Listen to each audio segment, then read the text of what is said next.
إن الحمد لله نحمده ونستعينه ونستغفره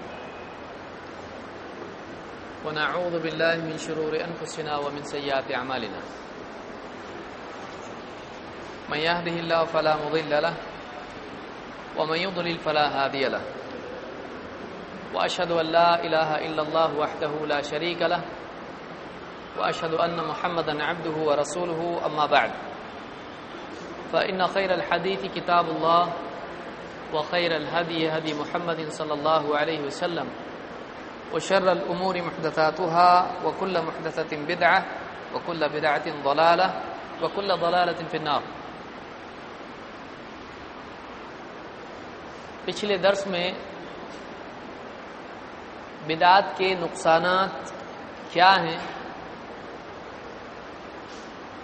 اور بدعات کی کیا برائی ہے، اس موضوع پر کچھ باتیں ہم نے دیکھی تھی، اور میں سمجھتا ہوں کہ یہ ہمارا آخری درس ہے اس موضوع سے متعلق. اس کے بعد رمضان کی چھٹی آپ کو دی جائے گی، اور رمضان میں آپ پچھلے دو موضوع کون سے ہیں، دو ٹاپکس، اس کورس میں کتنے درس ہیں ہمارے؟ کھولی کتاب دیکھیے، آج تو دیکھیے کم سے کم 6 ٹاپکس ہیں. 3 کا ہمارا امتحان ہو چکا ہے، اس کے بعد 3 اور درس اتباع سنت اور بدعات سے متعلق تھے، جس میں سے یہ دوسرا درس ہے. یعنی حصہ 1 ہمارا امتحان بھی ہو گیا 3 درس کا، توحید سے متعلق، عقیدے سے متعلق، اور حصہ 2 پارٹ 2 ہمارا تھا سنت اور بدعات کے بارے میں. اس کے 3 دروس میں سے یہ کتنا ہے؟ دوسرا. آج یہ انشاءاللہ ختم ہو جائے گا. تو ہمارے 6 میں سے کتنے درس مکمل ہو گئے؟ 5. 1 بچ جاتا ہے جو بڑا درس ہے، بدعات کے بارے میں شبہات اور ان کا ازالہ، ڈاؤٹس اور ان کے کلیریفیکیشن. تو آج یہ درس ہمارا مکمل ہوگا. رمضان بعد جب آپ آئیں گے تو آپ تیاری سے آئیں گے، کیونکہ یہاں آتے ہی آپ کا امتحان شروع ہوگا. تو رمضان کے بعد 50 مارکس کا آپ کا ان 2 ٹاپکس کا امتحان ہوگا. دیکھیے آپ کو بھی کتنے امتحان دینے گے، ایسے تھوڑی چھوڑیں گے آپ کو پڑھا کے. ایک رمضان بعد آپ آئیں گے، 50 مارکس کا 2 سبق ان کا آپ کا امتحان ہوگا. ایک سنت کی اہمیت، آپ لکھ کے رکھیں، بھول جائیں گے بعد میں بولیں گے ہم کو معلوم نہیں تھا. امتحان تو آپ کا ٹلے گا نہیں. ایک سنت کی اہمیت جو اس سے پہلے کا موضوع ہے. 2 بدعات کی برائی. بس یہ 2 ٹاپکس آپ کے ہیں. 2 ان کے تعلق سے آپ کا امتحان ہوگا. کتنے مارکس ہوں گے اس کے؟ 50. چھوٹا امتحان ہوگا، چھوٹا امتحان ہوگا. پھر اس کے بعد ہمارا درس شروع ہوگا، اس میں ہم کیا لیں گے؟ بدعات سے متعلق شبہات اور ان کا ازالہ. جب وہ ہو جائے گا تو پھر آپ کا 100 مارکس کا امتحان ہوگا، جس میں 6 سبق کے سوالات آپ کو آئیں گے. کہاں سے؟ الف با تا سے. پھر پچھلا سبق پورا توحید اور علم اور اتباع اور بدعات سب کا ملا کے ایک امتحان آپ کا ہوگا. کتنے مارکس کا ہوگا وہ؟ 100 مارکس کا.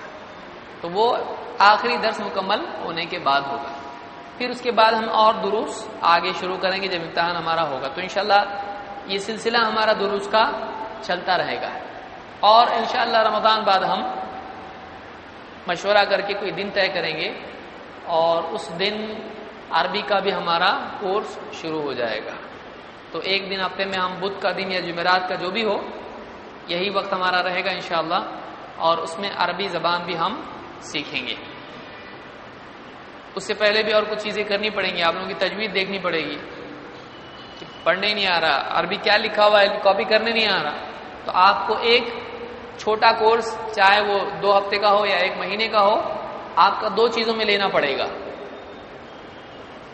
ایک عربی پڑھنا، 2 عربی لکھنا. تو اس کے بغیر فائدہ ہی نہیں. آپ کو سارے قاعدے بتا رہے لیکن اس کی بنیاد پڑھنے نہیں آ رہا. تو آپ کو پڑھنا اور آپ کو لکھنا شارٹ میں اس کو سکھایا جائے گا. آپ کے اوپر پوری زندگی صرف نہیں کی جائے گی اس سلسلے میں. اس لیے آپ ایک مہینہ آپ کو اس لیے میں پہلے بتا رہا ہوں رمضان کا مہینہ آپ عربی پڑھنا سیکھنے میں صرف کریں تاکہ پھر بعد میں آپ کو زیادہ محنت نہیں کرنی پڑے. تو ایک مہینہ کوئی بھی آدمی پکڑو آپ اور اس کو بولو روزانہ تھوڑا میرے کو الف باتا یہ مجھ کو سکھاؤ, عربی پڑھنا سکھاؤ. تو ابھی سے اس کی فکر آپ کرو. کیوں؟ اس لیے کہ آپ یقین مانو اگر آپ کو پڑھنا نہیں آتا بہت تکلیف ہوگی آپ کو عربی زبان میں. شروع میں جوش میں آتے, بعد میں بے ہوش ہو جاتے لوگ. آدمی بولتے عربی بہت ضروری ہے لیکن کچھ سمجھ میں نہیں آ رہا. کیوں؟ اس لیے کہ 1 2 30 40 60 80 سبق آپ کو جب پڑھائے جائیں گے بس ہو جائے گا آپ کو, بہت ہو گیا یہ. اور عربی زبان میں عام طور سے ایسا ہوتا ہے کہ شروع کے سبق یاد ہوتے ہیں, پھر بعد میں بات کے یاد رہتے, پچھلے سب بھولتے جاتا ہے آدمی. جیسے کسی کی تھیلی میں سوراخ ہو, ڈالتے جا رہے ہو اس میں, یہ نکلتے جا رہا ہے, ایسا ہوتا. تو آپ عربی زبان کے لیے ایک کام کریں رمضان کے مہینے میں. کیا کریں گے؟ پڑھنے کی پریکٹس کریں گے اور پین لینا ہے اور عربی کی کوئی کتاب لینا ہے اور اس کو لکھنے کی کوشش کرنا ہے. آپ حدیث کی کتاب لو کوئی بھی اور حدیث کی کتاب سے کیا کرو, آپ لکھو عن ابی ہریرہ رضی اللہ, ہاتھ صاف کرو اپنا لکھنے کا. تو یہ آپ نے اگر نہیں کیا بہت تکلیف ہونے والی آپ کو. اگر آپ نے کر لیا بہت آسانی ہو جائے گی آپ کو. بہت سارے لوگوں کا موڈ بعد میں خراب ہو جاتا ہے, آ رہا ہی نہیں کچھ عربی, پڑھا رہے نہیں اچھا پڑھاتے تو آتا میرے کو, لیکن پرابلم کیا ہوتا ہے ان کو عربی پڑھنا نہیں آتا ہے. اب یہی عبارات آپ کے سامنے ہیں, جو نوٹس ہمارے ہیں, آپ کچھ نہیں کرنا ہے, آپ اس کو دیکھو, جو آپ کو بہت اچھا دکھ رہا آپ اس کو دیکھ کے لکھو کاغذ کے اوپر. ایک نوٹ بک اپنی بناؤ آپ. دیکھیے کوئی بھی کام محنت کے بغیر نہیں ہوتا ہے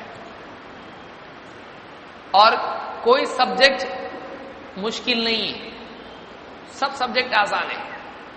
ایک ہی چیز مشکل ہے, وہ کیا ہے؟ محنت. جو محنت کرتا ہے اس کے لیے سارے سبجیکٹ آسان ہو جاتے ہیں, جو نہیں آتا وہ مشکل ہی رہتا ہے. جب آدمی محنت کرتا ہے تب جا کے وہ چیز آسان ہوتی ہے. تو آپ 2 کام کریں گے, ایک آپ پڑھنے کی پریکٹس کریں گے اور دوسرا آپ لکھنے کی پریکٹس کریں گے. یہ آپ کر کے آ گئے ایسا تو ایسا ہے جیسا نماز کے لیے وضو کر کے آ گئے آپ, ایک دم اچھے سے آپ کو سمجھ میں آئے گا سب کچھ. بہرحال تو یہ آپ کی ترتیب رہی. انشاءاللہ رمضان بعد کب تک ختم ہو جائے گا کوئی بتا سکتا ہے؟ ابھی اس کا آپ فیصلہ کر دیتے ہیں. رمضان کب تک ختم ہوگا؟ یہ رمضان 1 سپٹمبر تک ختم ہو جائے گا. اس میں پہلا جمعہ کب آتا ہے؟ اس کے بعد 1 سپٹمبر کو کیا تاریخ آتی ہے؟ دن کیا آتا ہے؟ تاریخ آتی ہے 1 سپٹمبر کو دن جمعرات آتا ہے. 2 سپٹمبر 2 کے بعد یعنی سمجھ لیجیے 9 آتا ہے. 2 کو تو ملیں گے سب لوگ یہاں کے. 9 کو ہمارا امتحان ہوگا انشاءاللہ. چلے گا؟ آئیں گے آپ لوگ؟ 9 تاریخ کو ہمارا, آپ لوگ لکھ لیں اس کو, یاد رکھیں 9 سپٹمبر کو ہمارا انشاءاللہ امتحان ہوگا. 50 مارکس 2 سبق, ٹھیک ہے. اور اس کے بعد ہی اسی امتحان میں ہم لوگ بتا دیں گے کب سے ہم لوگ عربی کا شروع کر رہے ہیں. اور واقعی آپ نے 2 چیزیں کی اگر جو میں نے بتایا عربی کے بارے میں, بہت مزہ آئے گا آپ کو عربی میں, بہت مزہ آئے گا. لیکن اس کو آپ 2 چیز کرنا چاہیے, ٹھیک ہے. اب ہم آج کے درس میں, چونکہ یہ ہمارا آخری درس ہے اور 1 مہینے کا گیپ ہے, اس میں ہم پہلے تو مکمل کر لیتے ہیں, اس کے بعد ہم ریویژن کریں گے. 4 پوائنٹس ہم نے مکمل کیے ہیں. بدعتی کو پیج نمبر 78 وہاں تک ہمارا ہو گیا ہے. لاسٹ درس ہمارا وہاں ختم ہوا تھا. بدعتی کو توبہ کی توفیق نہیں ہوتی. وجہ کیا ہے اس کی؟ نیکی سمجھ کے جو آدمی کوئی کام کرتا ہے اس سے توبہ نہیں کرتا ہے, اس کو گناہ نہیں سمجھتا, اس کو چھوڑتا نہیں ہے. کیا یہ ممکن ہے کہ کسی بدعتی کو توبہ کی توفیق ہو سکتا ہے کہ نہیں ہو سکتا؟ ہو سکتا، اللہ چاہے تو کسی کو، لیکن قاعدہ کیا ہے؟ جیسے دیکھیے آپ اس میں کہتے ہیں گناہ کرے گا آدمی جہنم میں جائے گا، لیکن اگر کوئی آدمی اللہ چاہے تو اس کو معاف بھی کر سکتا ہے. اسی طرح سے بدعتی ہے، بدعت کی وجہ سے اس کو ہدایت نہیں ملتی، اس کے لیے رکاوٹ بن جاتی ہے، لیکن اللہ چاہے تو اس کو ہدایت دے سکتا ہے. اللہ کسی بندے کو چاہے دین کے لیے نفع والا ثابت ہو تو اس کے لیے ہدایت کا راستہ اللہ کھول سکتا ہے. جیسے اللہ کے نبی صلی اللہ علیہ وسلم کی دعا کی وجہ سے عمر رضی اللہ تعالیٰ عنہ کفر میں پڑے ہوئے تھے، لیکن اللہ کے نبی صلی اللہ علیہ وسلم نے دعا کی تو اللہ نے کیا کیا؟ عمر رضی اللہ تعالیٰ عنہ کو ہدایت دے دی. کبھی ایسا بھی ہو سکتا ہے، اللہ چاہے تو ہدایت دیتا ہے. بہرحال تو عام طور سے بدعتیوں کو ہدایت یا توبہ کی توفیق نہیں مل پاتی، وہ اپنے عمل کو گناہ نہیں سمجھتے ہیں. نمبر 5، قیامت کے دن حوض کوثر سے بدعتی کو دھتکارا جائے گا. یہ بھی پچھلے ہفتے ہمارا ہو چکا ہے. اس میں بعض لوگوں نے شبہ پیدا کیا کہ اللہ کے نبی صلی اللہ علیہ وسلم کو معلوم ہے پہلے سے ایسا ہونے والا ہے، اس سے ثابت ہوتا ہے کہ علم غیب ہے. تو آپ اس کے جواب میں کیا کہیں گے؟ اس حدیث سے علم غیب ثابت ہو رہا. اگر کوئی بولے آپ سے، آپ پوچھیں کیسے؟ کہ دیکھو اللہ کے نبی کو قیامت کے دن کا آج ہی معلوم ہے.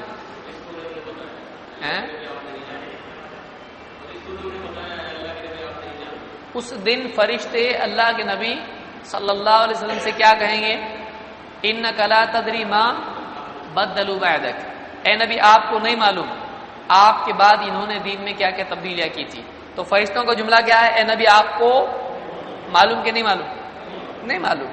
تو جملہ نبی صلی اللہ علیہ وسلم نے اس کا رد کیا، اللہ نے رد کیا، کسی عالم نے رد کیا، امام بخاری یا امام مسلم یہ غلط بول رہے فرشتے، ایسا ہے نہیں ہے.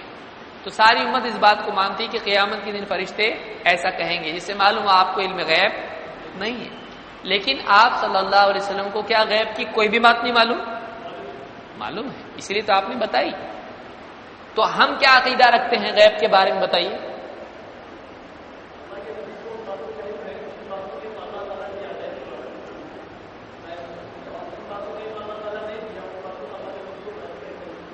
یعنی اللہ کے نبی صلی اللہ علیہ وسلم کو غیب کی بعض باتیں معلوم تھی، بعض باتیں معلوم نہیں تھی.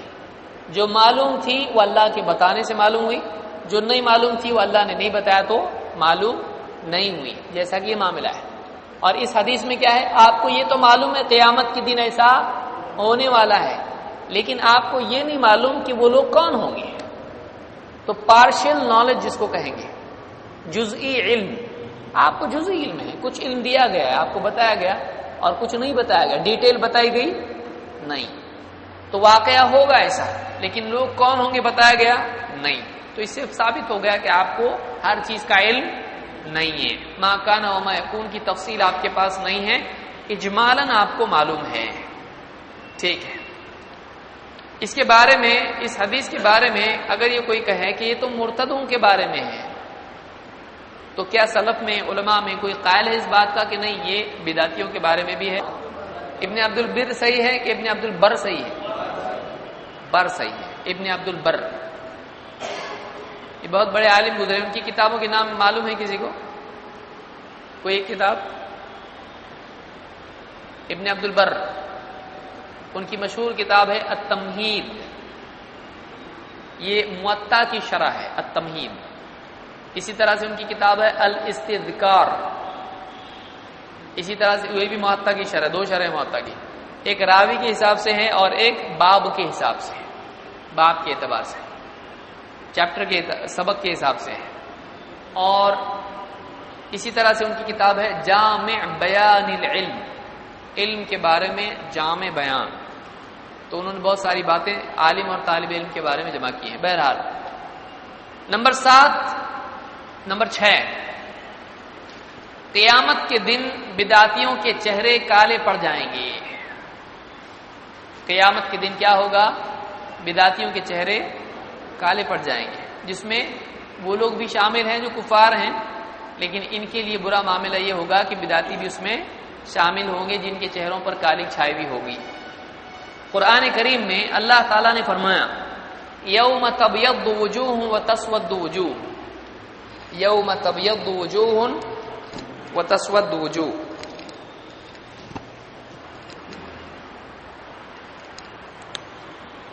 یوم تبیض وجوہ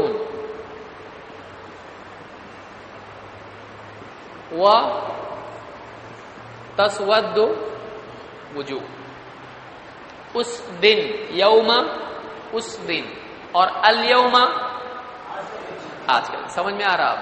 یوم یعنی اس دن، اور الیوم یعنی آج کے دن۔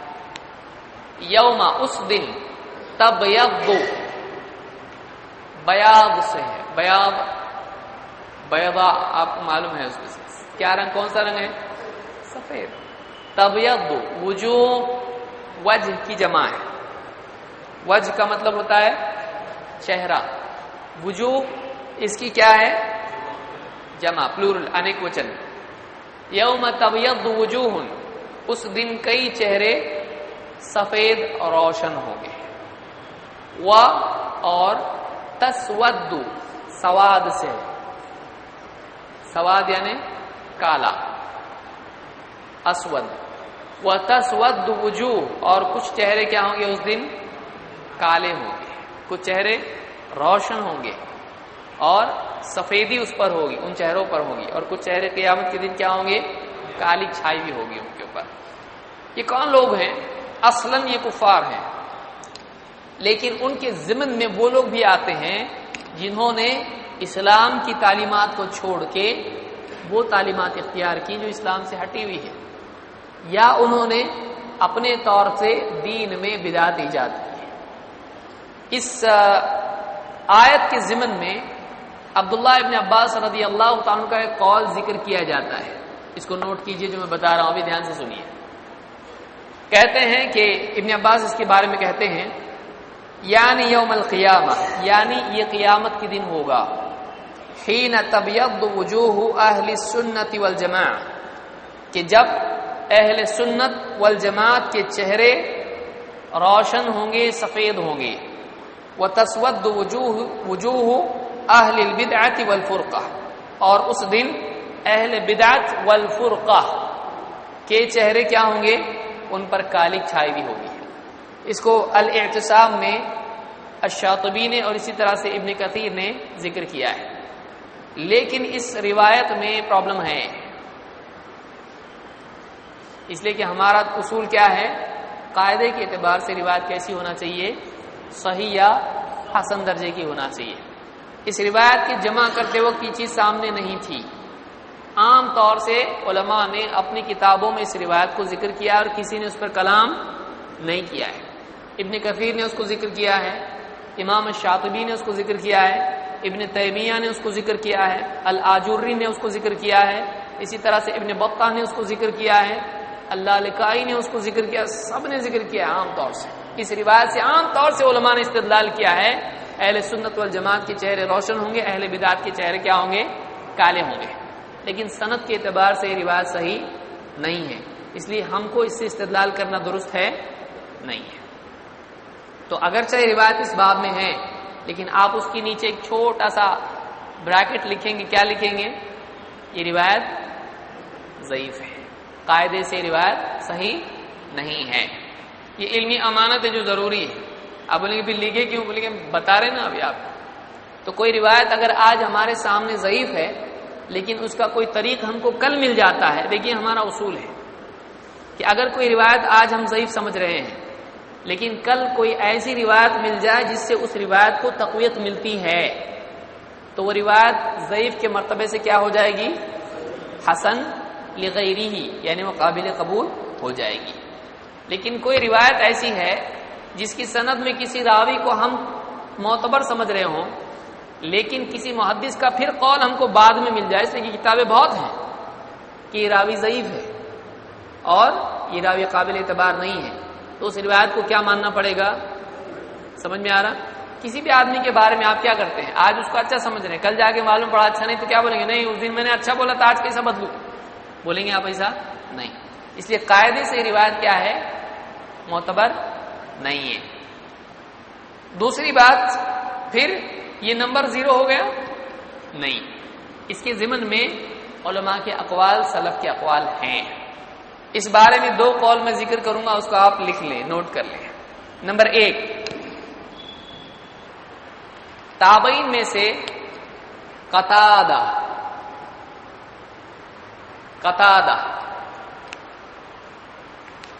کہتے ہیں کہ اس آیت میں جو کہا گیا ہے کہ اس دن بعض چہرے روشن ہوں گے اور بعض پر کالک چھائی ہوئی ہوگی، اندھیریاں چھائی ہوئی ہوں گی، تو یہ لوگ ہیں۔ تو قتادہ اس کے بارے میں کہتے ہیں کہ یہ کون ہیں؟ ہم اہل البدع۔ یہ کون ہے؟ یہ اہل بدعت ہیں۔ تو ہم کو تابعین میں سے ایک قول یہاں پر ملتا ہے کہ واقعی اس آیت کے ضمن میں بات ہے کہ اہل بدعت کی برائی میں یہ بات آتی ہے کہ اس آیت میں جو کہا گیا ہے کہ وَتَسْوَدُّ وُجُوهُ، قیامت کے دن کچھ چہرے کیسے ہوں گے؟ کالے ہوں گے۔ تو یہ کون لوگ ہیں؟ قتادہ کیا کہتے ہیں؟ ہم اہل البدع، یہ بدعتی لوگ ہیں جن کے چہرے کیا ہوں گے؟ قیامت کے دن کالے ہوں گے۔ اسی طرح سے صحابہ میں سے ابو امامہ الباہلی، یہ صحابی ہیں، ابو امامہ الباہلی۔ انہوں نے اس آیت میں بعض لوگوں کے چہرے روشن اور بعض لوگوں کے چہرے کالے ہوں گے، کہا اس سے مراد الخوارج ہیں۔ الخوارج کون ہیں؟ وہ پہلا فرقہ جو اسلام کی تاریخ میں نمودار ہوا، جو اہل السنہ سے ہٹ کے الگ ہو گئے، صحابہ سے یہ لوگ ہٹ کے الگ ہو گئے۔ تو پہلا بدعتی فرقہ اسلام کی تاریخ میں کون تھا؟ الخوارج۔ تو کون کہتا ہے یہ؟ ابو امامہ الباہلی، ابو امامہ صحابی ہیں یہ، الباہلی، یہ کہتے ہیں کہ اس میں جو جن کے چہرے کالے ہوں گے قیامت کے دن وہ کون ہیں؟ خوارج۔ اور خوارج کون ہیں؟ اہل سنت ہے یا اہل بدعت ہیں؟ اہل بدعت ہیں، کیونکہ انہوں نے وہ راستہ چھوڑ دیا جو سلف کا تھا، صحابہ کا تھا، اور دوسرا راستہ اختیار کیا۔ تو یہ بات سمجھ میں آئی؟ تو یہاں پہ ہم نے دیکھا کہ یہ جو روایت ابن عباس کی عام طور سے اس باب میں ذکر کی جاتی ہے، سند کے اعتبار سے یہ صحیح نہیں ہے، اس لیے اس سے استدلال درست ہے نہیں۔ نمبر 2، لیکن اس باب میں قتادہ کا قول موجود ہے۔ وہ کون ہے؟ تابعی۔ اور دوسرا قول ہے کس کا؟ ابو امامہ الباہلی کا۔ قتادہ کہتے اس سے مراد اہل بدعت ہیں، اور ابو امامہ کہتے اس سے مراد کون ہے؟ الخوارج۔ اب دونوں میں مانیں گے کیا آپ؟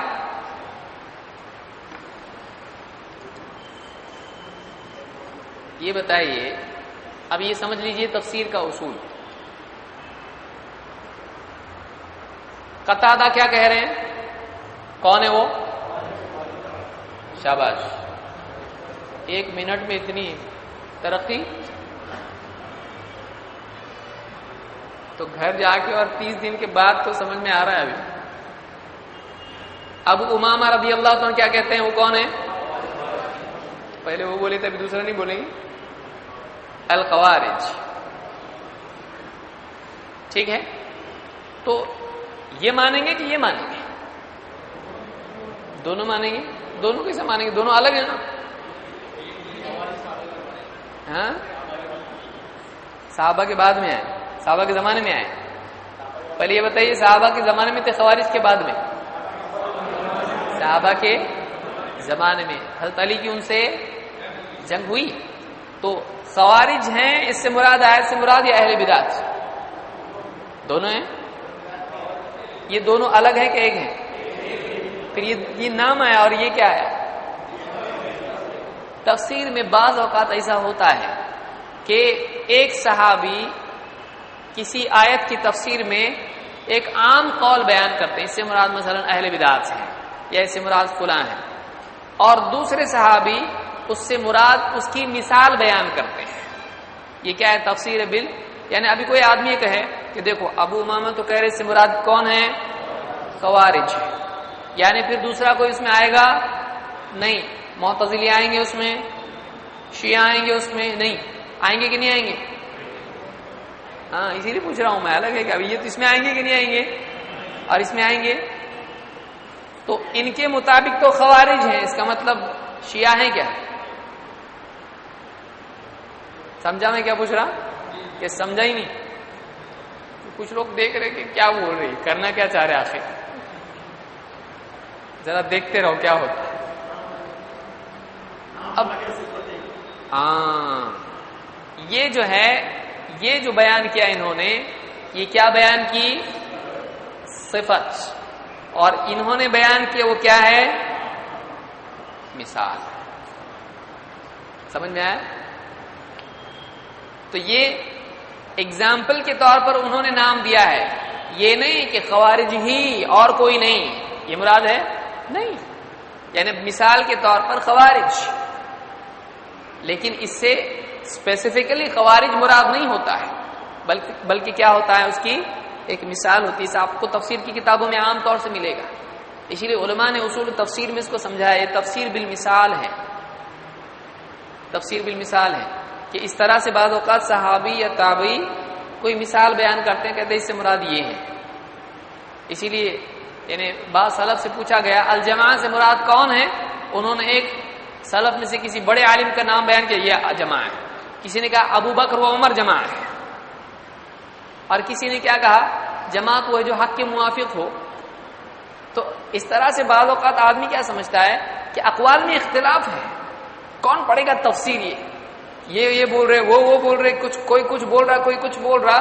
ایک کام کرو, رکھو عربی اچھے سے سیکھو, سمجھتے جاؤ, اوپر سے سیدھا ڈائریکٹ تفسیر.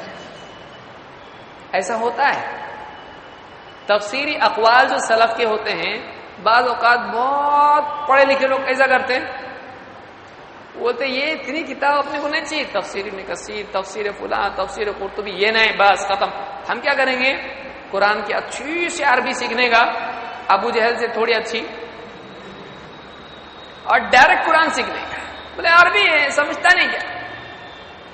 اب بتائیے, ابو جہل کو عربی نہیں آتی تھی, وہ کیا انگلش بولتا تھا اس زمانے میں؟ پھر ان کو قرآن سن کے گمراہ ہوئے کہ نہیں ہوئے؟ ہاں, ایک آدمی کو عربی آنا کافی ہے نہیں. کیوں وہ گمراہ ہوا؟ اس لیے کہ وہ نبی صلی اللہ علیہ وسلم کے تابع نہیں ہوا. اور جتنے فرقے اسلام کی تاریخ میں, مثال کے طور پر کون؟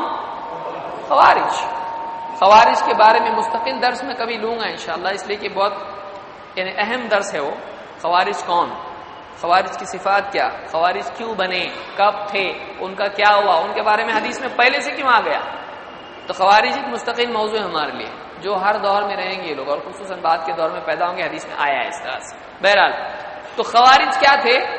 خوارج بولتے تھے قرآن, بس قرآن بتاتے تھے اس طرح سے, قرآن اور کچھ نہیں. بہت قرآن پڑھتے تھے. اسی لیے حضرت عمر نے یا غالباً حضرت علی نے کہا تھا تم ان کے ہاں جاؤ گے تو وہاں پر بھنبھناٹ سنائی دے گی تم کو قرات کی. اتنا قرآن پڑھتے تھے وہ لوگ, قرآن بہت پڑھتے تھے. لیکن آپ صلی اللہ علیہ وسلم نے ان کے بارے میں کیا کہا؟ قرآن پڑھیں گے لیکن قرآن ان کے حلق سے آگے نہیں جائے گا. قرآن پڑھیں گے لیکن قرآن ان کے حلق سے آگے نہیں بڑھے گا. علماء نے دو معنی اس کے بیان کیے ہیں. حلق سے آگے نہیں بڑھے گا, اس طرف اور اس طرف, اوپر اور نیچے. حلق سے آگے نہیں بڑھے گا یعنی حلق سے پڑھنے سے اوپر وہ نہیں جائے گا, یعنی قبولیت نہیں ہوگی اس کی. حلق کا حلق میں رہے گا. اللہ کے ہاں ان کا پڑھنا قبول ہوگا نہیں, تو وہ اوپر نہیں جائے گا. اعمال کہاں جاتے ہیں؟ الیہ یصعد الکلم الطیب والعمل الصالح یرفعه. اللہ تعالیٰ کیا فرماتا ہے؟ اللہ کی طرف عمدہ کلمات اوپر چڑھتے ہیں. الیہ یصعد الکلم الطیب والعمل الصالح یرفعه, اور نیک عمل اس کو اوپر اٹھاتا ہے. تو قرآن پڑھیں گے لیکن ان کے حلق سے اوپر جائے گا نہیں, تو حلق کے آگے نہیں جائے گا, یہ مطلب اس کا ہے. لا یجاوزهم الحناجر, ان کے حلق سے اوپر نہیں جائے گا, آگے نہیں جائے گا, یعنی قبولیت کے اعتبار سے اوپر نہیں جائے گا. نمبر 2, نیچے نہیں جائے گا، یعنی حلق سے آگے نہیں بڑھے گا. آپ کی آواز حلق سے ایسے آتی، کھانا ایسا جاتا ہے، تو دو طرف ٹریفک ہوتا ہے نا. تو حلق سے آگے نہیں جائے گا کا مطلب ان کی قرت ہی رہے گی، لیکن دل میں صحیح سمجھ نہیں ہوگی. دل میں صرف پڑھ کے فائدہ ہے. ایک آپ غیر مسلم عربی جانتا ہے، عرب میں پیدا ہوا عیسائی، وہ بیٹھ کے قرآن پڑھے ثواب ملے گا؟ کچھ فائدہ نہیں اس کے لیے، اللہ ہے کہ اللہ ہدایت دے. تو ایک آدمی صرف پڑھ لے وہ کافی نہیں ہوتا ہے، صحیح سمجھ قرآن کی ضروری ہے کہ اس سے فائدہ اٹھائے. تو وہ قرآن پڑھیں گے لیکن قرآن ان کے حلق سے آگے نہیں جائے گا، یعنی صحیح طور سے اس کو سمجھ نہیں پائیں گے. تو یہ خوارج کے بارے میں کہا گیا. تو سلف کے اقوال میں، اسی لیے واپس میں اسی طرف آ رہا ہوں، بعض اوقات ایسا لگتا ہے کہ ایک آیت کی تفسیر میں ایک کا قول یہ ہے، دوسرے کا قول وہ ہے، تیسرے کا قول وہ ہے، لیکن ہم سمجھ نہیں پاتے ہیں اس لیے کہ ہم کو کچھ سمجھتا ہی نہیں ہے. اگر غور کیا جائے کہ جو ان کے اقوال ہیں الگ الگ ان کا کہیں نہ کہیں رشتہ ہوتا ہے اور وہ ایک ساتھ جمع ہوتے ہیں اکثر. کبھی کبھی ایسا ہوتا ہے کہ ان میں اختلاف ہوتا ہے، لیکن عام طور سے کیا ہوتا ہے کہ وہ الگ ہوتے ہیں لیکن ایک ہی معنی. اسی لیے ابن کثیر عام طور سے کہتے ہیں کہ ان سارے اقوال کو جمع کیا جا سکتا ہے، یعنی سب مراد ہو سکتے ہیں. اور اس کی پھر مثال بتاتے ہیں. یہ بہت آگے کے دروس میں آئے گا ہمارے. جب یہ سب ہو جائے گا پھر ہم لوگ نہاب ہو کے اصول التفسیر، اصول الفقہ وغیرہ کریں گے تو اس میں ساری چیزیں آئیں گی انشاءاللہ. لیکن یہ آگے کے دروس ہیں سب. جب آپ کو عربی بھی آ جائے گی تھوڑی بہت اچھی خاصی، آدھی نہیں اتنی کہ کم سے کم آپ صحیح سمجھ سکیں، تو انشاءاللہ پھر ہم وہ بھی شروع کریں گے، مسلسل دروس شروع کریں گے. پھر آگے اللہ توفیق دے تو انشاءاللہ ہم حدیث کی کتابیں بھی ایک ایک لے کے شروع کر سکتے ہیں. بخاری میں سے کتاب الایمان، بخاری میں سے فلاں، مسلم میں سے یہ، اس طرح سے کر سکتے ہیں. بہرحال تو سلف کے اقوال میں بعض اوقات تعدد الگ الگ دکھائی دیتا ہے، لیکن اس کا مراد کیا ہوتا ہے؟ سب کہیں نہ کہیں جا کے جڑتے ہیں. یہ بات یاد رکھنا چاہیے. تو ایک بات یہ معلوم ہوئی، چھٹی چیز یہ معلوم ہوئی کہ قیامت کے دن بدعتیوں کے چہرے کالے پڑ جائیں گے. کون کہتا ہے؟ ابن عباس. وہ روایت کیسی ہے؟ سند کے اعتبار سے ضعیف ہے. اگر اس کا کوئی اور قوی طریق ملے تب جا کر اس کو ہم معتبر کہہ سکتے ہیں، ورنہ نہیں. صفی الرحمان مبارک پوری رحمہ اللہ جو حال ہی میں انتقال ہوا، انہوں نے اپنی تفسیر میں اس کو ذکر کیا ہے کہ نہیں، یہ روایت سند کے اعتبار سے ایسی ہے. اشارہ اس طرف کیا انہوں نے اس کا. بہرحال نمبر 7 تو قتادہ کا اور ابو امامہ الباہلی کا قول ہم کو ملتا ہے اس میں کہ بدعتی مراد ہے اس سے. نمبر 7 بدعت لعنت کا سبب ہے. بدعت لعنت کا سبب ہے. لعنت کے معنی کیا ہے؟ اللہ کی رحمت سے دوری. بدعت کا لعنت کا سبب کا مطلب جو آدمی بدعت میں پڑا رہے اللہ کی رحمت سے وہ کیا ہو جاتا ہے؟ دور ہو جاتا ہے. اللہ کے رسول صلی اللہ علیہ وسلم فرماتے ہیں لعن اللہ من آوى محدثا. لعن اللہ من آوى محدثا. کیا مطلب ہے؟ لعن اللہ من آوى محدثا. آپ محدثا پڑھیں گے تو مصیبت ہو جائے گی. یہ کیا ہے؟ محدثا. ہا کے اوپر کیا ہے؟ جزم. اور دال مشدد ہے. بولیں گے یہ کیا رہتا ہے؟ مشدد ہے کیا ہے؟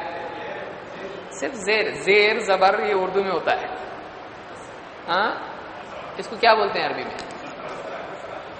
کسرہ. اور اوپر آ تو بسرہ. زبر کو کیا بولتے ہیں؟ فتحہ. اور زیر کو کسرہ. اور پیش کو ضمہ. صحیح. اور جزم کو کیا بولتے ہیں؟ جزم. جزم کو کیا ہوتے ہیں؟ جزم، یا اس کو کیا کہتے ہیں؟ سکون. ٹھیک ہے. بہرحال یہ ابھی اس لیے بتا رہا ہوں کہ بعد میں تکلیف ہوگی آپ کو، اس لیے ابھی کسی کے پاس بیٹھیے. لعن اللہ، لعن اللہ، اللہ کی لعنت ہو. عربی زبان میں یہ دو اعتبار سے استعمال ہوتا ہے. یہ ماضی ہے اور اس کے بعد فاعل ہے. لعن اللہ، کبھی یہ خبر ہوتا ہے، کبھی یہ دعا ہوتا ہے.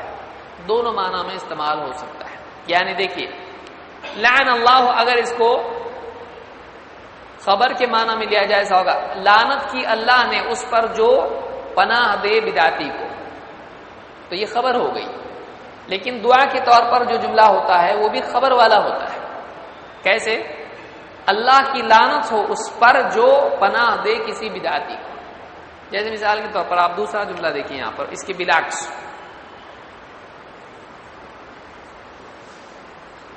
رضی اللہ عنہ. یہ تو آپ کو سب کو معلوم ہے. کیا مطلب ہے اس کا؟ رضیہ راضی ہوا، اللہ اس سے، ٹھیک ہے، یا ان سے واحد کے لیے آتا ہے. تو راضی ہوا اللہ ان سے. تو یہ خبر کے طور پر ہو اور دعا کے طور پر ہو تو معنی کیا ہو جاتے ہیں؟ الگ ہو جاتے ہیں، تھوڑا فرق ہو جاتا ہے اس میں. اور یہی جملہ خبر اور دعا دونوں کے طور پر آتا ہے. قرآن میں اللہ نے کیا فرمایا؟ والسابقون الاولون من المہاجرین والانصار والذین اتبعوهم باحسان رضی اللہ عنہم ورضوا عنہ. وہ لوگ جو پہلے سبقت لے گئے، والسابقون الاولون من المہاجرین والانصار، مہاجرین میں سے بھی اور انصار میں سے بھی، والذین اتبعوهم باحسان، اور وہ بھی جنہوں نے بہترین طور پر ان کی اتباع کی. کیا ہے؟ رضی اللہ عنہم ورضوا عنہ، اللہ راضی ہوا ان سے اور وہ راضی ہوئے اللہ سے. رضی اللہ عنہ یہاں پر خبر کے طور پر ہے یا دعا کے طور پر ہے؟ دعا کے طور پر. صحیح ہے، خبر کے طور پر ہے. رضی اللہ عنہ خبر کے طور پر ہے اس آیت میں. لیکن جب ہم کہتے ہیں صحابی کا نام لیتے ہیں، ہم کہتے ہیں رضی اللہ عنہ، تو یہ خبر ہوتی ہے دعا ہوتی ہے؟ دعا ہوتی ہے. ہم دعا کرتے ہیں، جسی طرح سے کہتے ہیں رحمہ اللہ. کیا مطلب ہے؟ رحمہ اللہ، اللہ رحم کرے ان پر، یا اللہ نے رحم کیا ان پر کرے. تو ہم بطور دعا، کیونکہ ہم کو کیا معلوم ہے، ہم کچھ نہیں جانتے ہیں، ہم بطور دعا کہتے. تو یہاں پر یہ جو جملہ ہے لعن اللہ من آوى محدثا، یہ دعا کے طور پر بھی ہو سکتا ہے اور خبر کے طور پر بھی ہو سکتا ہے. لیکن اس میں قوت کیا ہے؟ بددعا کی ہے. اس میں قوت کیا ہے؟ دعا کی. اس میں اس لیے کہ اور روایات میں بددعا آئی ہے اس کو. لعن اللہ من آوى محدثا، لعنت ہو اللہ کی اس پر جو آوا پناہ دے. کس کو؟ محدثا. محدث کہتے ہیں اس کو. دیکھیے من احدث فی امرنا ھذا، حدیث آپ نے دیکھی تھی، جو ہمارے اس دین میں کوئی نئی چیز نکالے. تو جو آدمی دین میں کوئی نئی چیز نکالتا ہے، ایکسپرٹ جو بدعت ایجاد کرتا ہے، تو آپ نے فرمایا اس پر اللہ کی کیا ہے؟ لعنت ہے. تو جو بدعت نکالتا ہے، دو قسم کے لوگ ہوتے ہیں. ایک وہ جو اپنی طرف سے دین میں کچھ نیا نکالتے ہیں، اور دوسرے وہ لوگ ہیں جو ان بدعات پر عمل کرتے ہیں. دونوں الگ الگ ہیں. زیادہ گناہگار کون ہے؟ بدعت. کیسا؟ سب کا گناہ اس پہ جائے گا، اور اس نے لوگوں کی جہالت کا فائدہ اٹھاتے ہوئے دین میں کیا کیا؟ اضافہ کیا. یہ بہت بڑا گناہ ہے. تو آوا کا مطلب ہوتا ہے پناہ دینا. اسی لیے علماء نے بدعتیوں کی صحبت سے روکا ہے. اب دو چیزیں ہوتی ہیں. ایک یہ کہ بدعتی کو اس کی بدعت کے سلسلے میں تعاون دیا جائے، یہ جائز ہے، نہ قول سے نہ عمل سے. اس کو اچھے سے سمجھ لیں. بدعتی کو قول عمل سے اس کے غلط کام میں سپورٹ کرنا چاہیے نہیں. لیکن اگر کوئی بدعتی بیمار ہو یا گر گیا چکر آ کے، اس کو گھر میں لے سکتے کہ نہیں؟ لے سکتے. دلیل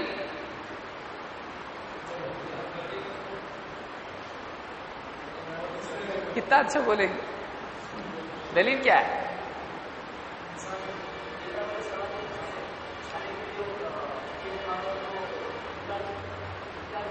یہ بات صحیح ہے.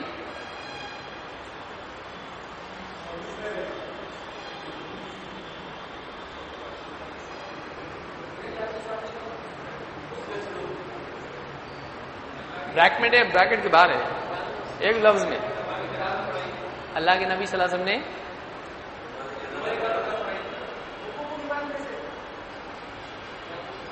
ابئی ابن کا ابئی عبداللہ ابن ابئی، اچھا تو منافق تھا، آپ نے نماز، لیکن اس کا ساتھ دینا کدھر ہے؟ اس میں تو نماز پڑھنا ہے. اس کو پناہ دینا کہاں ہے اس میں؟ یا اس کا تعاون کرنا کہاں ہے؟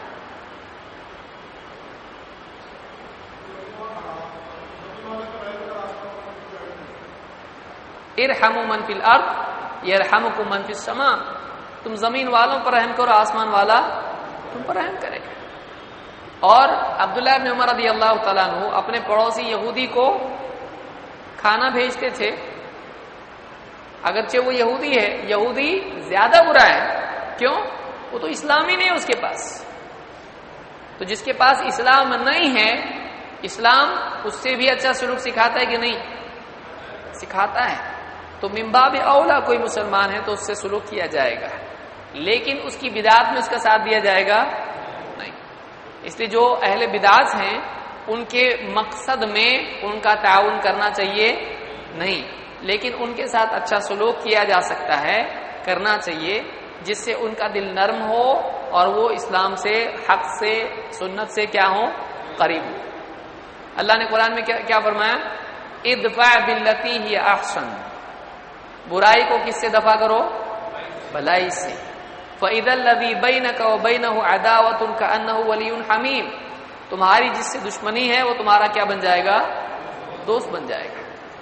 یا اس طرح سے بہت سارے دلائل ہیں جس میں مسلمانوں کے لیے عمومی طور پر حسن سلوک کی بات آئی ہے. تو ایک انسان ایک مسلمان ہونے کی حیثیت سے اس کے ساتھ اچھا سلوک کیا جائے گا، لیکن جہاں اس کی بدعت کا معاملہ ہو اس کا بالکل بھی تعاون نہیں کیا جائے گا. سمجھ میں آئی بات؟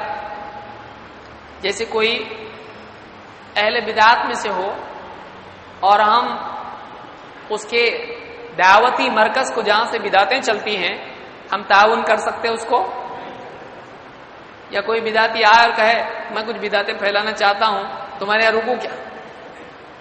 آپ بولیں گے انسان ہی تو ہے، اس کے بھی بدن میں ہمارے ساتھ کون ہے، آپ کریں گے اس کا تعاون؟ اس کا تعاون نہیں کیا جائے گا. تو بدعات میں تعاون کیا جائے گا نہیں.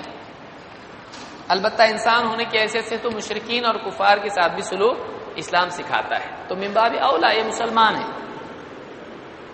اس کو امام مسلم نے روایت کیا ہے. ہاں اگر کوئی اہل بدعات میں سے ہے، اب دو صورتیں ہیں، یہ بھی یاد رکھیے، یہ ایک الگ موضوع ہے لیکن پھر بھی میں ضمناً لے رہا ہوں کیونکہ حدیث اسی باب میں ہے. دو صورتیں ہیں. اہل بدعات میں سے کوئی ایسا ہے جو ڈینجر ہے، ایکسپرٹ ہے ایک دم، اس کی صحبت کی وجہ سے ہو سکتا ہے آپ کے دل میں وہ انجیکشن دے دے اور آپ پہ اس کا اثر ہو، اور آپ کے پاس کچھ مٹیریل ہے نہیں، آپ کے پاس علم نہیں ہے، تو آپ کو اس کی صحبت اختیار کرنا صحیح نہیں ہے. حدیث میں کیا ہے؟ اچھا ساتھی برا ساتھی، عطر والا لوہار. تو ایسا آدمی جس کی اصلاح آپ نہیں کر سکتے اور وہ آپ کو بگاڑ دے گا، ایسے کی صحبت اختیار کرنا صحیح نہیں ہے.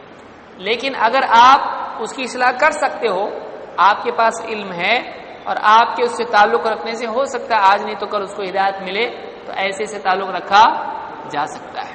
دونوں میں فرق یاد رکھیں. لیکن ایک دم بدعتی ہو، داعی ہو بدعت کا اور بدعت کو پھیلاتا ہو سماج کے اندر، تو سلف میں آپ کو ایسے لوگ بھی ملیں گے جو ان سے قطعاً تعلق نہیں رکھتے تھے، بالکل تعلق نہیں رکھتے تھے. بلکہ یہاں تک ملے گا کہ وہ ان کا نہ سلام کرتے تھے نہ سلام کا جواب دیتے تھے. تو یہ علماء نے یہ مستقل الگ مسئلہ ہے، لیکن یہ ان لوگوں کے لیے ہے، ایسے لوگوں کے لیے. عام طور سے مسلمان آج کیا ہے، جہالت کی وجہ سے بہت ساری بدعات میں پڑے ہوئے ہیں. ان کو اب نہیں بچائیں گے تو دوسرا کون، فرشتے آئیں گے بچانے کے لیے.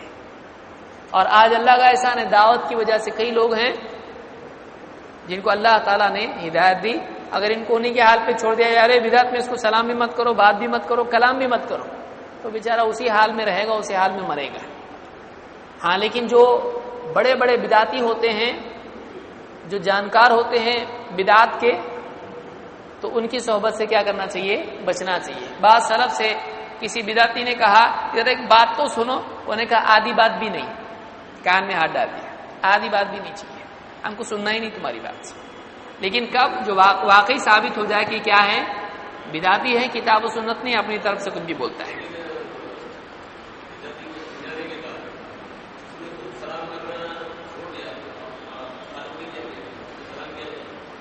کیا جائے کیونکہ ہمارا سمجھانا بعض اوقات اتنا پاورفل نہیں ہوتا ہے جتنا ہونا چاہیے. ڈاکٹر کا انجیکشن اور اپنا انجیکشن میں فرق پڑتا ہے ذرا، تو بعض اوقات ہم سمجھانے میں کنفیوز اور کر دیتے. کبھی ایسا بھی ہوتا ہے کہ وہ سمجھ کے بھی نہیں سمجھ رہا ہوتا ہے. تو اب یہ فرق ہم کو کرنا چاہیے، یہ سمجھنا چاہیے ہو سکتا ہے میرے سے کوئی کمی رہ گئی سمجھانے میں، لیکن اگر آپ نے اچھی طرح سے سمجھا دیا سب کچھ پھر بھی نہیں مان رہا ہے تو پھر اس کو اس کے حال پہ چھوڑنا چاہیے، اس کے لیے دعا کرنا چاہیے اللہ سے. اسی طرح سے ایک حدیث میں اللہ کے نبی صلی اللہ علیہ وسلم فرماتے ہیں المدینۃ حرم ما بین عیر الی ثور، مدینہ حرم ہے عیر سے ثور تک. عیر اور ثور یہ دو کیا ہیں، مدینہ کے اطراف میں دو پہاڑ ہیں، عیر اور ثور. المدینۃ حرم، اس سے کیا ثابت ہوا، مدینہ کیا ہے، حرم ہے. لیکن احناف کے نزدیک مدینہ حرم نہیں ہے، کیا ہے، مکہ حرم ہے. ہمارے نزدیک کیا ہے، مکہ بھی حرم ہے، اور کیونکہ دلیل کیا ہے، المدینہ تو حرم، مدینہ حرم ہے، تو حدیث سے معلوم ہے مدینہ بھی حرم ہے. المدینہ تو حرم ما بین عیر الی ثور، عیر سے لے کر ثور تک مدینہ حرم ہے. فمن احدث فيها حدثا او آوى محدثا فعليه لعنة الله والملائكة والناس اجمعین. تو جو کوئی مدینہ میں بدعت نکالے یا کسی بدعتی کو پناہ دے تو اس پر اللہ کی لعنت، فرشتوں کی لعنت اور سارے لوگوں کی لعنت. آپ سوچئے بدعت، یہ اتنی لعنت کس وجہ سے برس رہی ہے، لعنت کا سبب کیا ہے، بدعت. اب دو لوگ ہیں اس حدیث میں جن پر لعنت ہو رہی، کون ہے، نمبر ایک بدعت ایجاد کرنے والا، نمبر دو اس سے معلوم ہوا کہ گناہ کرنے والا بھی گناہگار ہے اور گناہ ہمیں مدد کرنے والا، سپورٹ کرنے والا بھی گناہگار ہے. سمجھ میں آیا؟ اسی لیے قرآن کریم میں اللہ نے فرمایا کہ وَتَعَاوَنُوا عَلَى الْبِرِّ وَالتَّقْوَى وَلَا تَعَاوَنُوا عَلَى الْإِثْمِ وَالْعُدْوَانِ، کہ بر، نیکی اور تقوی کے کاموں میں ایک دوسرے کا تعاون کرو، لیکن اثم، گناہ اور عدوان، سرکشی کے کاموں میں ایک دوسرے کی مدد مت کرو. تو معلوم ہوا کہ بدعتی کا تعاون کرنا صحیح ہے نہیں ہے، اس کے بدعات میں، اس کے مقصد میں اس کا تعاون کرنا جائز نہیں ہے، بلکہ لعنت کا حقدار ہوتا ہے. اور آپ نے فرمایا لا يقبل منه يوم القیامت صرف ولا عدل، اللہ تعالیٰ ایسے آدمی کی قیامت کے دن نہ کوئی صرف قبول کرے گا نہ کوئی عدل قبول کرے گا. علماء کے مختلف اقوال ہیں کہ صرف و عدل سے کیا مراد ہے. بعض نے کہا اس سے مراد فرض اور نوافل ہیں، بعض نے کہا اس سے کیا مراد ہے، عام طور سے علماء نے اسی کو قول کو اختیار کیا ہے کہ اس سے مراد کیا ہے، نہ اللہ اس کا فرض قبول کرے گا نہ اس کا نفل قبول کرے گا. لیکن یہاں پر علماء نے یہ بھی کہا ہے کہ قبولیت دو طرح کی ہوتی ہے، ایک ہوتا ہے رضا والی قبولیت اور ایک ہوتی ہے ادا والی قبولیت. یہ میں آج نہیں لوں گا اس کو تفصیل سے، ہم کسی اور درس میں اس کو لیں گے کیونکہ یہ بہت بڑا موضوع ہے. ایک قبولیت کیا ہوتی ہے؟ رضا والی، اللہ اس سے راضی ہوتا ہے، اس سے خوش ہوتا ہے. اور دوسری قبولیت ہوتی ہے ادا والی، کہ اس پر جو فرض تھا، اس پر جو ذمہ داری تھی، اس نے ادا کر دی. تو علماء نے کہا اس سے عمل تو ادا ہو گیا، یعنی فرض نماز پڑھے گا تو اس کے ذمے سے ساقط تو ہو جائے گا، لیکن اللہ کی رضا اس کو نہیں ملے گی. انما یتقبل اللہ من المتقین. حابیل نے قابل سے کیا کہا تھا جب قبول نہیں ہوا اس کا صدقہ یا اس کا عمل اللہ کے نزدیک؟ تو حابیل نے کیا جملہ کہا؟ انما یتقبل اللہ من المتقین، اللہ متقین سے قبول کرتا ہے. تو قبولیت کئی طرح کی ہوتی ہے. ایک قبولیت ہوتی رضا والی، اور ایک قبولیت ہوتی ادا والی، کہ نماز پڑھ لی سب نے، ذمے سے ساقط ہوا کہ نہیں ہوا، لیکن اللہ کسی سے راضی ہوتا، کسی کے منہ پہ نماز مار دی جاتی ہے، لیکن واپس پڑھنا پڑے گا اس کو؟ نہیں، پڑھ تو لیا اس نے، لیکن اللہ کے یہاں اس کی کوئی ویلیو ہے نہیں ہے. اس کے ذمے سے ساقط ہوگی نماز، اب دوبارہ پڑھنا نہیں ہے اس نے، لیکن اللہ اس کی نماز سے خوش ہوا نہیں. تو یہ قبول رضا ہے. تو بہت سارے علماء نے اس میں مختلف باتیں کہیں، شرح النووی میں امام نووی نے ذکر کیا ہے. تو اللہ ایسے بندے سے راضی نہیں ہوگا اور اس کے فرض و نوافل اللہ قبول نہیں کرے گا. اس کو امام البخاری اور مسلم دونوں نے روایت کیا ہے. تو اس حدیث سے، ان دو حدیثوں سے معلوم ہوا کہ بدعتی پر اللہ کی طرف سے کیا ہوتی ہے؟ لعنت ہوتی ہے. تو یہ دو موضوع ہمارے مکمل ہو گئے، اللہ کا احسان ہے. اب ایک موضوع بچ گیا، بدعت سے متعلق شبہات اور ان کا ازالہ. اب ہم جلدی جلدی اس کا ریویژن کرتے ہیں مختصراً. Page number 39. اب یہ بتائیے کہ سنت کس کو کہتے ہیں؟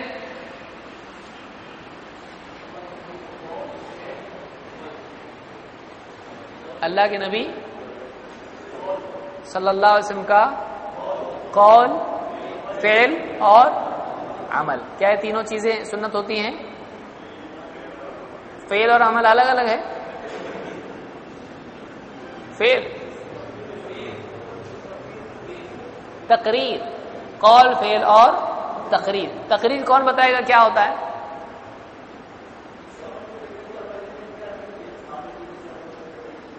کوئی عمل اللہ کے نبی صلی اللہ علیہ وسلم کے سامنے کیا گیا اور آپ نے اس پر انکار نہیں کیا تو عمل کیا ہوتا ہے؟ آپ راضی اس سے، اقرار ہے آپ کا، اس لیے تقریر اس کو کہیں گے. فعل کا مطلب عمل اور قول کا مطلب بولی ہوئی بات. سنت پر عمل کرنا ضروری ہے، اس کی کوئی دلیل ہے؟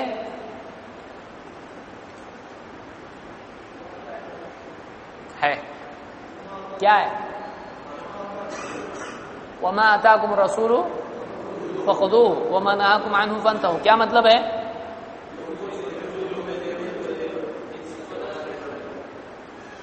کوئی کہے گا اس سے مراد فے کا مال ہے، کیونکہ آیت میں فے کے مال کے بارے میں آیت نازل ہوئی. تو آپ کیا کہیں گے؟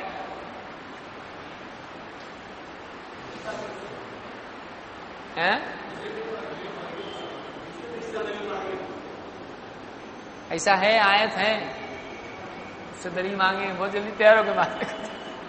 آیت فے کے مال کے بارے میں نازل ہوئی ہے. پھر اس کے بارے میں کیا کہیں گے؟ وہ تو دیے چھوڑ کے دلیل دوسری دلیل لے رہا ہے ابھی. اس کے بارے میں کیا؟ اس آیت میں عموم ہے. نمبر 1 میں سمجھایا تھا، سب بھول گئے. اس آیت میں کیا ہے؟ جو کچھ دیں، مال دیں تو مال لو، اور اعمال دیں تو اعمال لو، اقوال دیں تو اقوال لو، جو کچھ رسول دیں لے لو. یہ مطلب ہے. تو مال دے تو مال بھی اس میں آتا ہے، باہر تھوڑی جاتا ہے. لیکن خالی مال ایسا تھوڑی ہے اس کے اندر. ٹھیک ہے. اور ہدی اور ہدا میں فرق کیا ہے؟ بعض میں دیکھنے کو پڑھائے تھے کہ ہدی اور ہدا اور ہدی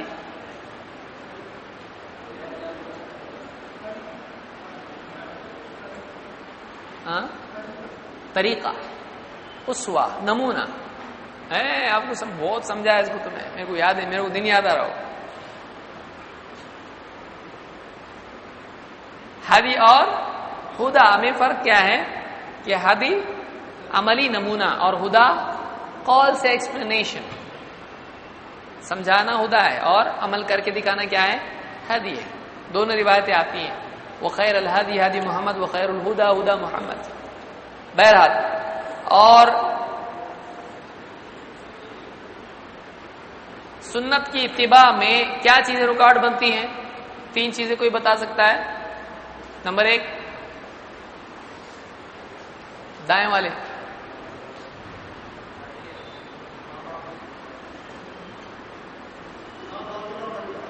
ہاں، باپ دادا کا طریقہ رکاوٹ بنتا ہے، نمبر 1. نمبر 2،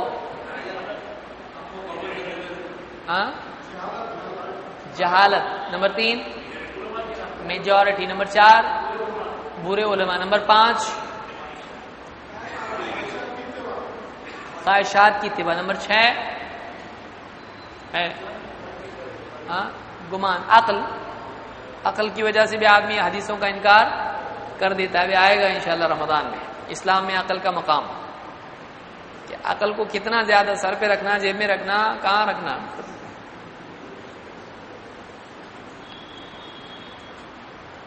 اسی طرح سے اطاعت اور اتباع میں فرق کیا ہے؟ اطاعت اور اتباع میں کیا فرق ہے نا بولے؟ ہاں، دوسرا کوئی بول. اطاعت یعنی فرما برداری اور اتباع یعنی پیروی، فالو کرنا جس کو ہم کہتے ہیں. دونوں میں سے کون سا ضروری ہے؟ دونوں ضروری ہے. اچھا، اسی طرح سے بدعت کی تعریف کیا ہے؟ ہر نئی چیز یا دین میں نئی چیز؟ دین. دنیا میں بدعت منع ہے یا اس کی کرنا چاہیے؟ بدعت دنیا میں بدعت کرنا چاہیے. جو کر رہے تھے کل تک وہی ایس ٹی ڈی پہ بیٹھا وہی کر رہا، تو تھوڑا ترقی کرے آدمی. تو آدمی جو ہے دنیاوی اعتبار سے ترقی کرے، نئی نئی ٹیکنالوجی آدمی میں دریافت کرے، معلوم کرے. لیکن دین میں نئی ٹیکنالوجی نکالنے کا، دین جیسا ہے ویسا ہی اسی پہ عمل کرنا، اسی میں شرافت ہے. اور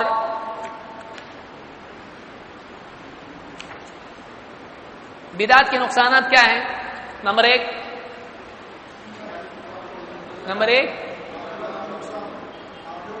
آخرت کا نقصان. نمبر 2 گمراہی ہے، بدعت لعنت کا سبب ہے، اور آخرت میں دھتکارے جائیں گے حوض کوثر سے، منہ کالا ہوگا بدعتی کا، اور جہنمی ہے. ہدایت توبہ کی توفیق نہیں مل پاتی. یاد رہے گا یہ 9 تاریخ کے لیے تیار ہیں؟ جو لوگ امتحان دینے والے ہیں وہ کتنے ہاتھ اوپر کریں؟ سچی ٹھیک ہے. تو 9 تاریخ کو انشاءاللہ امتحان ہوگا. دیکھیے اس میں ڈرنے کی کوئی ضرورت ہے؟ جو پہلے امتحان میں تھے ان کو معلوم ہے کچھ بھی نہیں ہے، خالی لکھنا ہوتا ہے اس میں. تو کوئی ڈرنے کی گھبرانے کی ضرورت نہیں ہے. آپ کا امتحان ہے، آپ خود کو معلوم پڑے گا میرے کو یاد آ رہا کہ نہیں آ رہا.